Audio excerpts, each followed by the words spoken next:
I bet you never thought you'd see me back this soon with this quilt.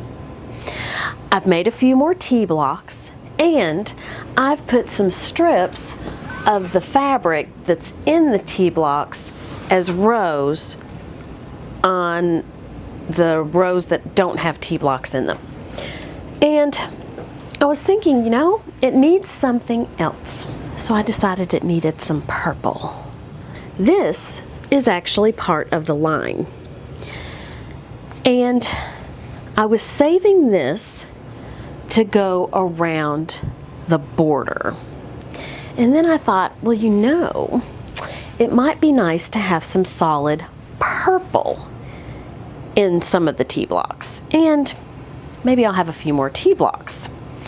So I pulled this out of my stash. Now I think it is a match to the darker strip of purple.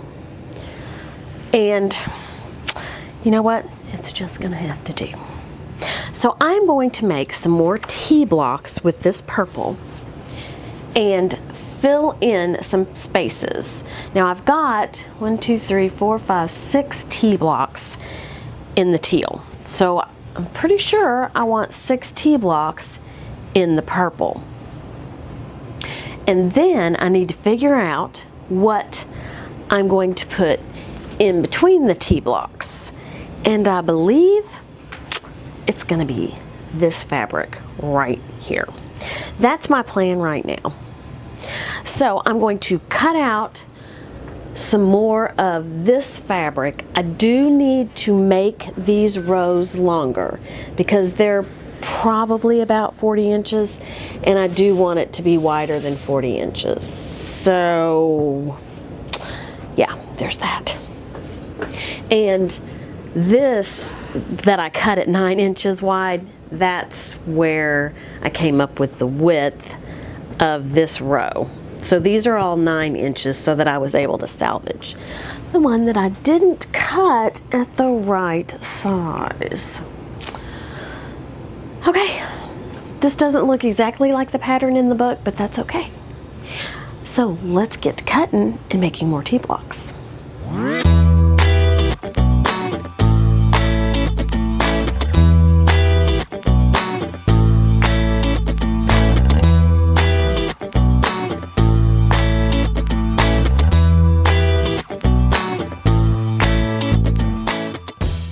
I am a quilting genius.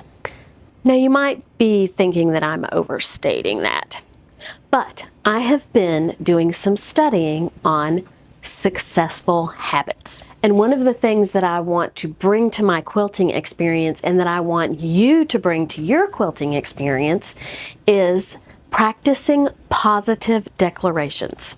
So you say it, I am a genius quilter. And then eventually you will see it in your quilting. So I want everybody to say it. I'm going to count to 3, and then we're all going to say, I am a quilting genius. 1, 2, 3. I am a quilting genius. Okay, so that is our new mantra. That is our positive declaration, and we will continue to say it, and we will see it in our work. So let's finish up these T-blocks so we can finish up this quilt. I'm just going to stack these in sets of 2 so that I can chain a piece.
struggling a little bit with trying to figure out exactly how I want to place these T blocks.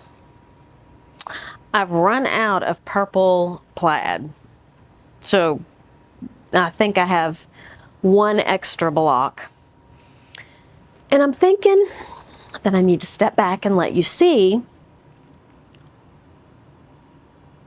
So I have the bottom that is just the plain fabric, and then here I've added strips of the solid around the coordinating fabric strips in between the T blocks.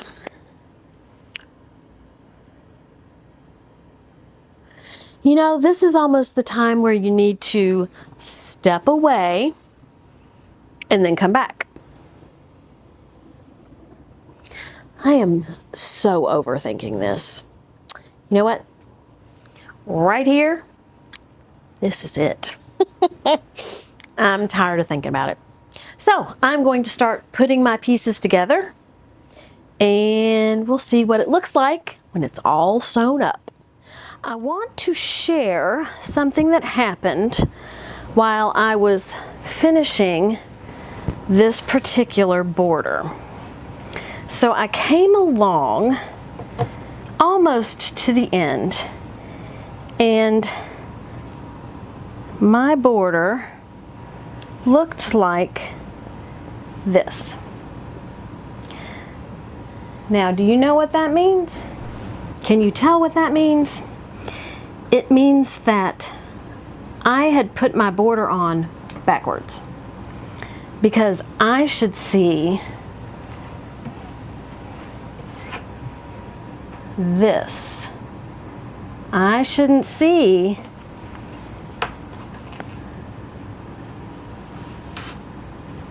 that. So if you run into this on a border that you've made, you will pick out your stitches just a little ways, and then you're going to pick out the stitches where this was sewn together like this, and you are going to correct the issue. So you want to pick out enough stitches that you can take these two pieces. See, and where the confusion comes in, this is going to be my disclaimer, is there's not a wrong side to this fabric. If there is a wrong side, I don't know which side it is. So I'm going to pick this up, and I'm going to sew these two together. Now all is well. I'm going to put it back the way I had it, minus the wrong side showing on the border, and finish this border. Okay, so my quilt rows are done. I'm going to put them up on the wall, make sure this is the way that I want them on the quilt, and then we'll put them all together.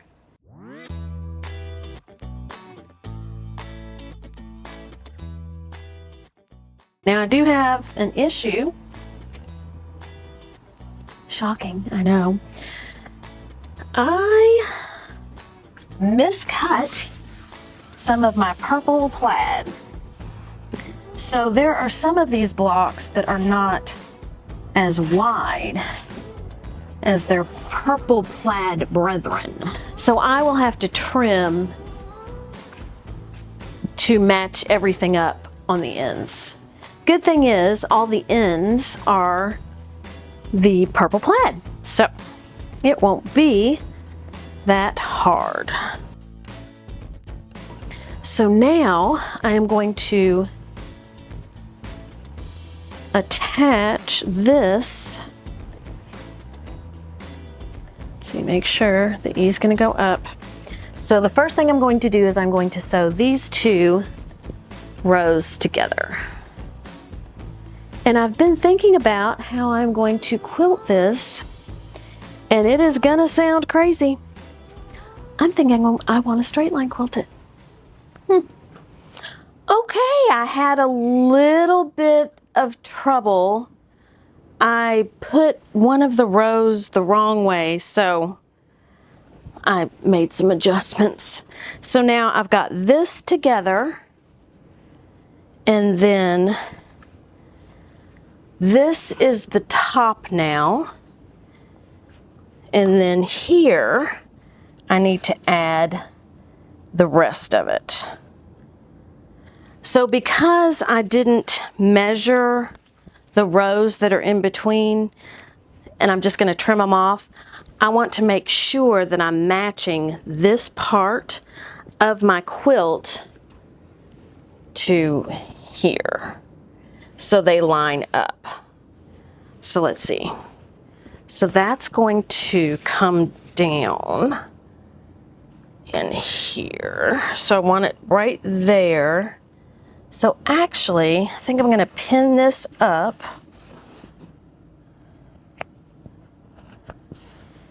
And that way I make sure that they line up.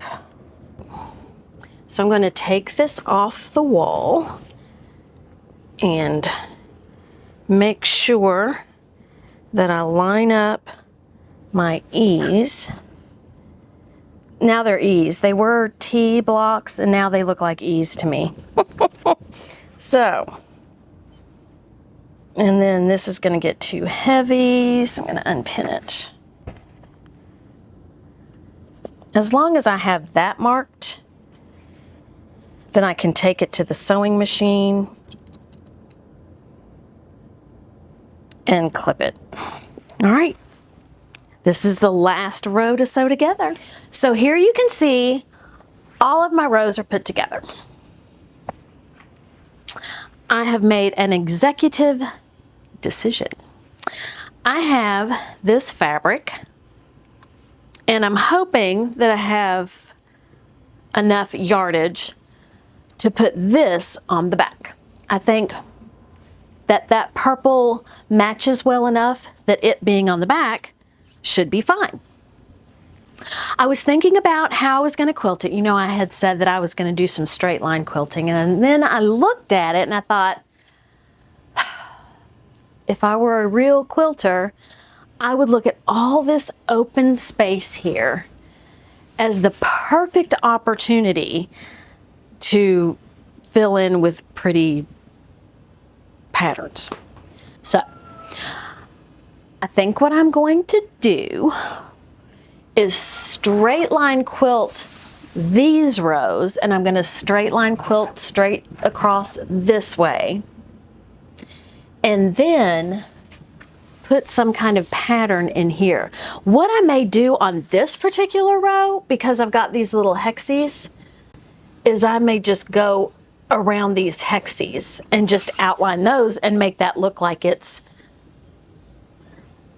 quilted. Actually, that would make them look like they're pieced. Then I'll have straight lines, so the theme will be straight lines on these blocks.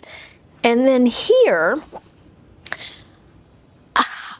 I have seen so many cool patterns where, like, they'll make a diamond and then they'll fill it in and just do fancy stuff. And I'm thinking this is my perfect opportunity to practice that.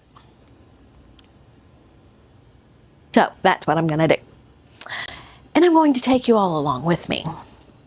My disclaimer, I haven't quilted, like free motion quilted, in a while, so I'm going to be a little rusty. But we're going to put this on my 16X and we'll just see what happens. Now I thought, oh, first I need to trim the sides, and then I decided, no, because I'm going to have to trim them when I get done quilting it anyway, so I will just straighten it all out then. This is part of my executive decision.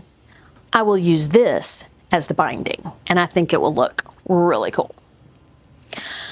So, first things first, because I have this and I believe it is 40 inches, I'm going to have to sew it. And if you haven't seen any of my other videos where I sew the backing, what I'm going to do is put right sides together. This is where I fail sometimes. So I'm going to put one line of selvage on one side, one line of selvage on the other. Fold this in half.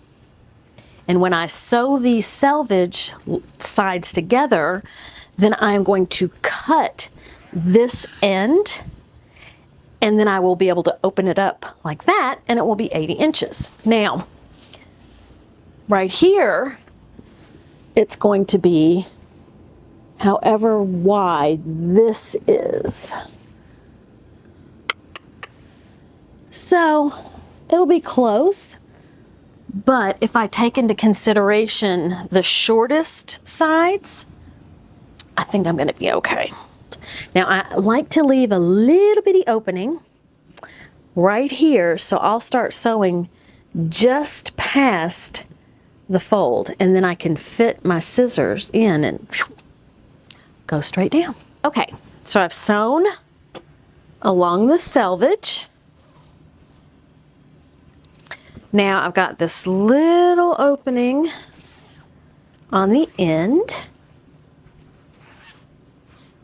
You want really sharp scissors for this. So I'm going to take this and cut. Okay, you ready? Just like that. So now I have this big, wide, long piece of fabric. Now let's see. Is this more than 80 inches? I think I'm going to be okay.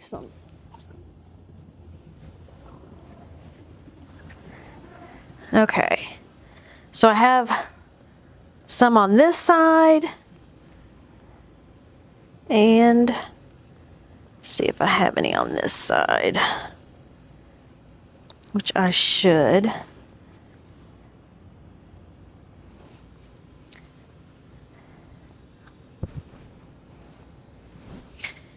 Yep, it's close, don't get me wrong. But if I have to, I will just trim down the size of this quilt. We'll take this upstairs to my Grace frame, pick out some thread, get it loaded to the machine, and we're gonna quilt. My quilt top is actually complete, with the exception of the binding. But I don't want to show you the whole thing finished, because I'm sure that you want to watch the process where I quilted it, and that will be coming up soon. I will show you my favorite part of my quilting. Well, I like this. This is a paisley meander, so let me zoom in so you can see it's just paisleys, or they even have a feather-like quality.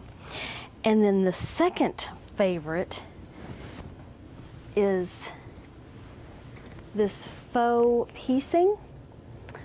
I went and stitched around it and then put a small stipple in the open space. So this row is my fave. So this video will be coming out soon. Stay tuned. Have a great day. Eat some chocolate. Be kind to everyone. Until next time, bye.